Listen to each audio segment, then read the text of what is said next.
बड़ी खबर सामने आ रही है। अमेरिकी राष्ट्रपति चुनाव पर बड़ी खबर इस वक्त ये, डोनाल्ड ट्रंप एक स्विंग स्टेट जीत चुके हैं, नॉर्थ कैरोलिना, जिसका हमने जिक्र किया। नॉर्थ कैरोलिना डोनाल्ड ट्रंप ने जीत लिया है।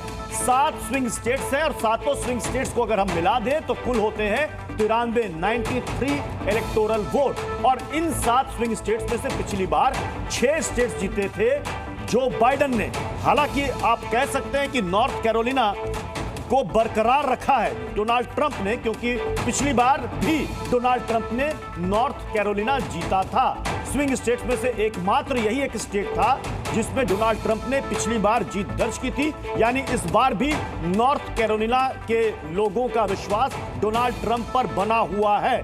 लेकिन इसके अलावा जो 2-3 और स्विंग स्टेट्स हैं, संजय सोई सर, उनमें जो इस वक्त ट्रेंड आ रहा है कि वहां पर डोनाल्ड ट्रंप लीड कर रहे हैं, क्या ये डेमोक्रेटिक पार्टी के लिए चिंता की बात है?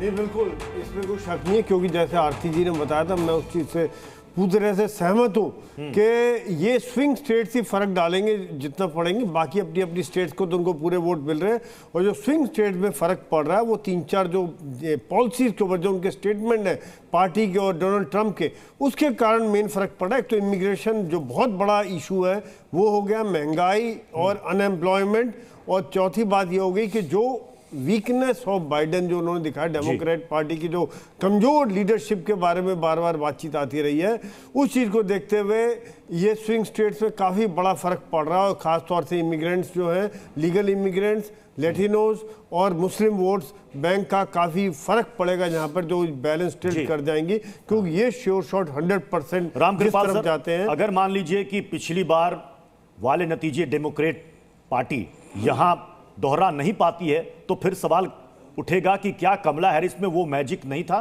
जो जो बाइडेन में था, जिन्होंने पिछली बार 6 स्टेट जीती थी 7 में से? प्रत्युष जी देखिए, पिछली बार से आज के हालात में, पिछले 4 सालों में अगर आप देखेंगे तो यूरोप से लेके अमेरिका तक एक चीज़ रही है कि जो लेफ्ट लिबरल, उनके खिलाफ एक तरह से पूरी दुनिया में जो नेशनलिस्ट फोर्सेस हैं वो यूनाइट हो रही हैं। आप देखिए फ्रांस में बहुत मार्जिन से किसी तरह से बच गए, वरना वहाँ भी यही था। तो ये जो ट्रेंड है अभी तक जो दिख रहा है, जिस तरह से स्विंग स्टेट ट्रंप के फेवर में जा रही हैं, और जैसे कैलिफोर्निया एक माना जाता था 54 इलेक्टोरेट, वो सीधा सीधा गया है कमला हैरिस की तरफ। तो इसलिए ये जो चीजें करीब नजदीक आ गई हैं। इस बीच लेकिन अब आगे स्विंग स्टेट से बड़ी खबर सामने आ रही है। एरिजोना में कांटे की टक्कर देखने को मिल रही है।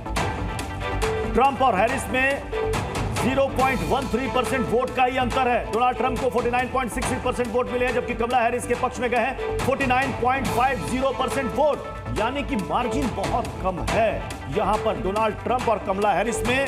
एरिजोना की हम बात कर रहे हैं। एरिजोना स्विंग स्टेट है, और इस एरिजोना में 2020 के अगर नतीजों की हम बात करें तो पिछली बार यहां से जो बाइडेन ने जीत दर्ज की थी। अब देखिए, जिस स्विंग स्टेट्स की हम बार बार लगातार बात कर रहे हैं मनन द्विवेदी जी, उन स्विंग स्टेट्स में वाकई में वोट स्विंग देखने को मिल रहा है। जी, मैं यहाँ पे कहूँगा कि ये जो 7 स्विंग स्टेट्स हैं, इनके रिजल्ट अगर आ जाएंगे हमारे सामने तो हमको पता पड़ेगा कि ये चुनाव। पर मुझे लगता है कि मिशिगन का जो कॉन्स्टिट्यूएंसी है, वहाँ बहुत इंपॉर्टेंट रिजल्ट आने वाले हैं, और वहाँ पर जो मुस्लिम माइनॉरिटी कम्युनिटी है वो भी है। तो इस एंटी इनकम्बेंसी और सिविलाइजेशनल डिसकनेक्ट को अगर इग्नोर करके ट्रंप मिशिगन जीत जाते हैं, तो जहाँ तक मुझे याद पड़ता है 18 या 19 शायद इलेक्टोरल वोट हैं, तो ये इलेक्शन मिशिगन से 15 से पलट सकता है। मुझे ऐसा लगता है। लेकिन सवाल यह है कि फिर पेंसिल्वेनिया, नॉर्थ कैरोलिना, जॉर्जिया, जहां पर 19, 16, 16, अगर इन सबको मिला देते हैं सातों को तो ये होते हैं 93। और अगर इन 93 इलेक्टोरल वोट डिक्लेयर हो गए, नतीजे आ गए, तो स्क्रीन यहां पर साफ हो जाएगी किसके पक्ष में गए 270।